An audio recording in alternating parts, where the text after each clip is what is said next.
Bonjour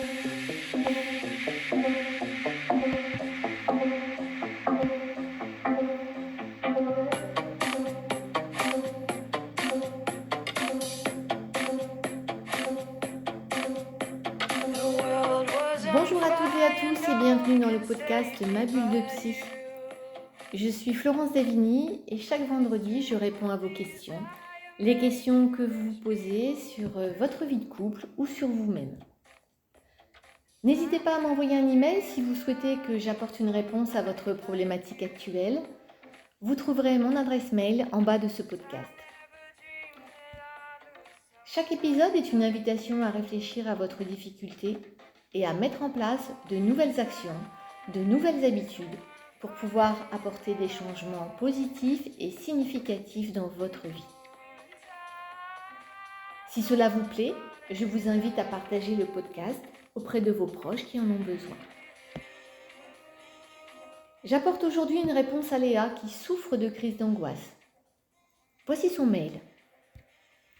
Je m'appelle Léa et j'ai 26 ans. Depuis quelques années, je souffre de crise d'angoisse. C'est atroce.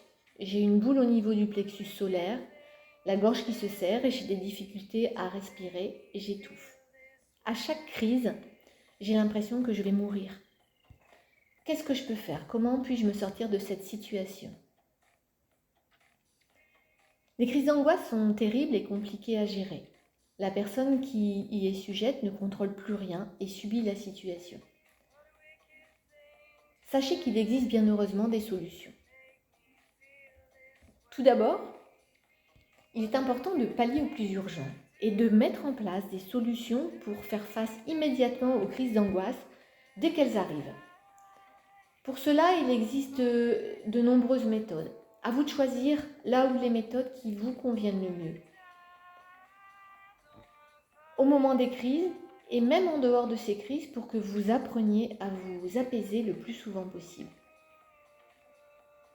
Vous pouvez utiliser par exemple la relaxation, des exercices de respiration, la méditation, etc., etc. Vous pouvez même utiliser de l'huile essentielle de lavande, 2 gouttes diluées dans de l'huile végétale pour vous masser le plexus solaire dans le sens des aiguilles d'une montre jusqu'à ce que vous vous apaisiez. Donc choisissez là où les méthodes qui vous font le plus de bien.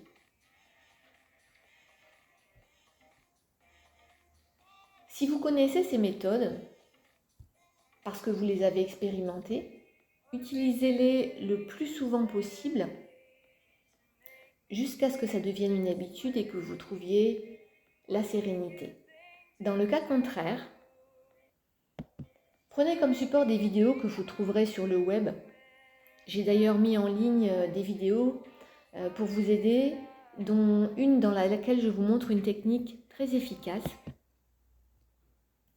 celle consistant à vous tapoter le thymus pour trouver la quiétude le plus rapidement possible. Alors ça, c'est la méthode en cas d'urgence. Cependant, il est nécessaire d'aller plus loin et de connaître les causes de ces angoisses. Connaître ces causes et les comprendre va tout d'abord réduire la fréquence de ces angoisses pour ensuite les faire disparaître. Lorsque quelque chose ne va pas émotionnellement, psychologiquement, votre corps va vous alerter. Il va d'abord le faire doucement et si vous n'entendez pas le message, il va le faire un peu plus fort, puis encore plus fort, jusqu'à vous secouer énergiquement et de manière démesurée. C'est ça les crises d'angoisse. Sachez que la partie inconsciente en nous est de 80%, tandis que la partie consciente est de 20%. Si nous n'entendons pas les messages de notre corps, si nous laissons les causes de nos angoisses dans l'inconscient, le corps va continuer à nous remuer brutalement. Consulter un thérapeute peut vous être bénéfique pour vous aider à dénouer tout cela et connaître surtout un réel renouveau. Vous verrez, ça change la vie. Je vous dis à la semaine prochaine pour un nouveau podcast.